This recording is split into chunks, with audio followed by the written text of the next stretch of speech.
The transistor is a very powerful tool in practically all modern electronics.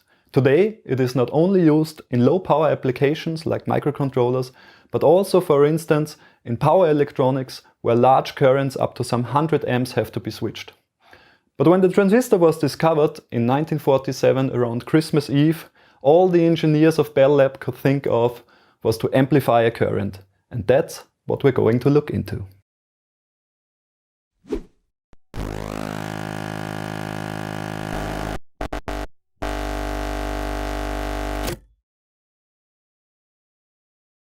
For this video you will need some basic knowledge about a single bipolar transistor as well as some basic knowledge about passive circuits.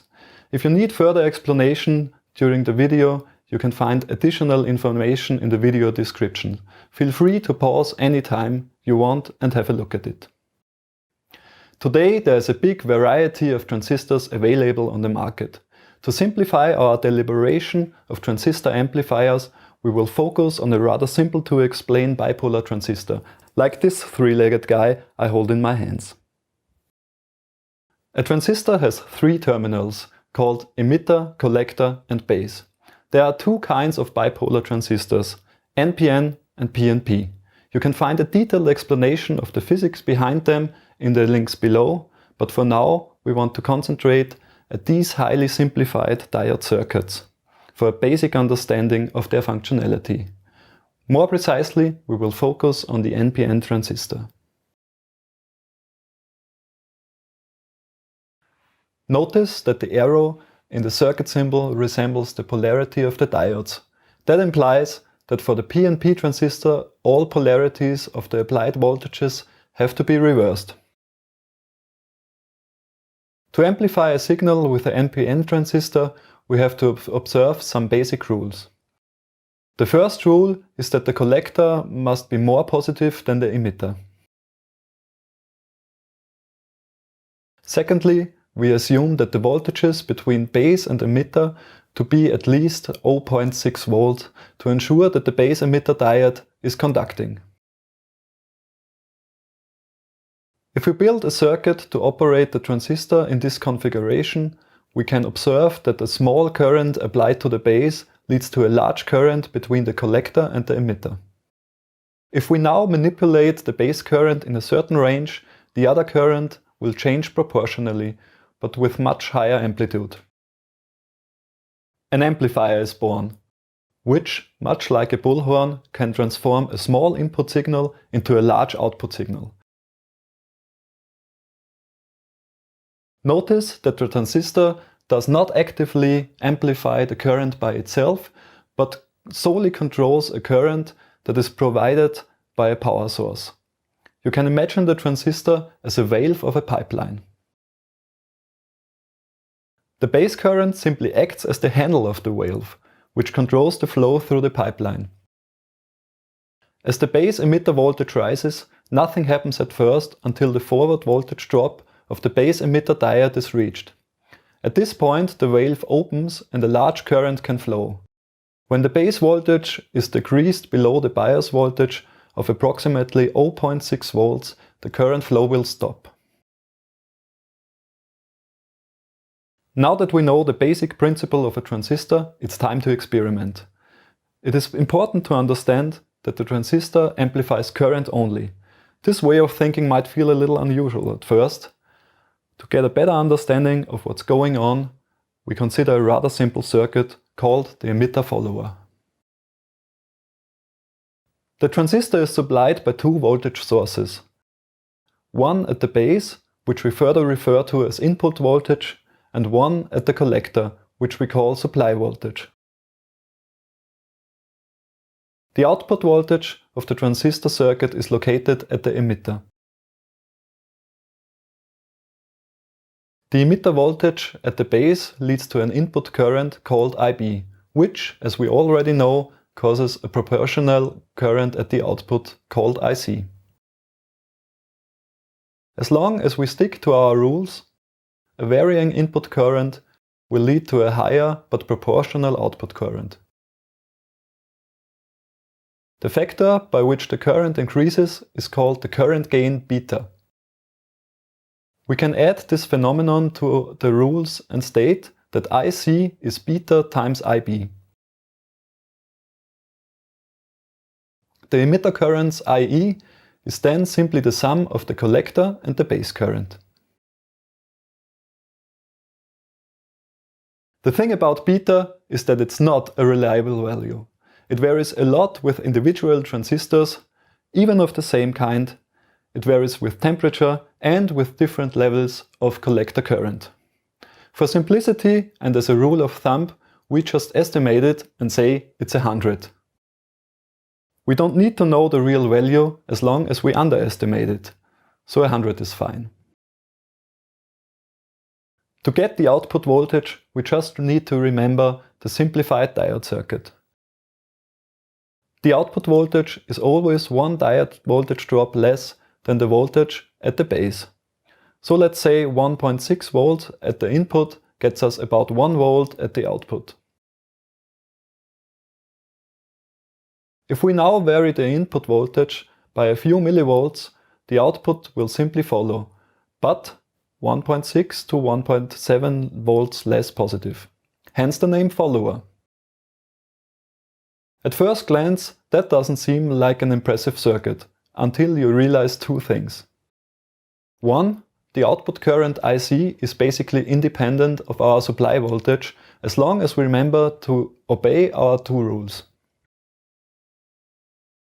And two, a small change of the input voltage implies a small change of the input current, which causes a big change of the output current. One could also say that the input impedance looking into the base is much larger than the output impedance looking into the emitter. This is great because in electronics you're usually plugging the output of something into the input of something else. As a general rule of thumb, if you don't want to degrade your signal, you have to make sure that the output resistance is at least 10 times lower than the input resistance of the following circuit, which is exactly what the emitter follower does.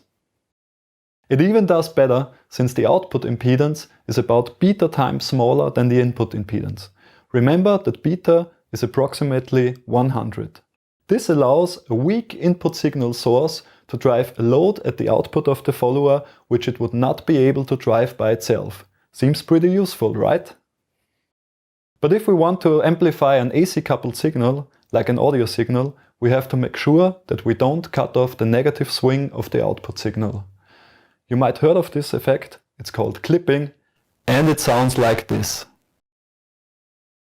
In order to avoid clipping, we simply add a DC offset to the input signal. This is called biasing and it is necessary for any transistor amplifier. Now we are going to have a closer look at an actual design example of an emitter follower for audio signals. In general, the frequency of audio signals range between 20 and 20,000 Hz. A typical supply voltage for such a circuit would be 15 volts. We start with our basic circuit from before. First we get rid of the additional source for the input voltage. Instead, we are only going to use one supply voltage and a simple voltage divider for biasing. Secondly, we add a capacitor at the input as a high-pass filter to make sure that only AC signals with more than 20 Hz are amplified. Now we choose the output voltage for the largest possible symmetrical swing, which is half of the supply voltage or 7.5 volts. For simplicity, we want to have 1 mA flowing at the output, so we need a 7.5K resistor at the emitter. The voltage at the base will automatically be 0.6 volts higher than the one at the emitter, or 8.1 volts. Now what about the voltage divider? On the one hand, the divider must provide 8.1 volts at the base, so the ratio R1 to R2 must be 1 to 1.17. On the other hand, we want the input impedance to be large compared to the output impedance. We already know that the impedance looking into the base is approximately beta times the resistance at the emitter, or 750K, estimated with our first rule of thumb. According to the second rule of thumb, the output impedance of the DC bias source, in this case the impedance looking into the voltage divider, must be at least 10 times smaller than the input impedance looking into the base. This gives us a parallel resistance of about 75K for R1 and R2. With the ratio of 1 to 1.17 in mind, we get 139K for R1 and 163K for R2. Those exact resistor values are not commercially available, so we take comparable values which can be found in the E24 standard resistor series. This gives us 130K for R1 and 150K for R2. As a last step, we choose C1 to form a high-pass filter for every AC signal with frequencies above 20 Hz. The input impedance we now have to deal with is the impedance looking from the input into the voltage divider. It is about 75K in parallel to the input impedance of the follower, which is about 750K. This leaves us with a value of 68K to design the high-pass filter with C1. We can now calculate the capacitor for a 3 dB cutoff frequency of 20 Hz. Again, we want to choose a proper value in the E24 series and finally get the capacitor value of about 0.15 microfarads. This basic design example of an emitter follower should give you a first clue how transistor amplifiers work. The emitter follower can be used in a variety of different applications, like current sources, voltage regulators, or in the output stage of Class B or Class AB amplifiers. You can find some example circuits in the description of the video. The emitter follower is most commonly used as impedance transformer.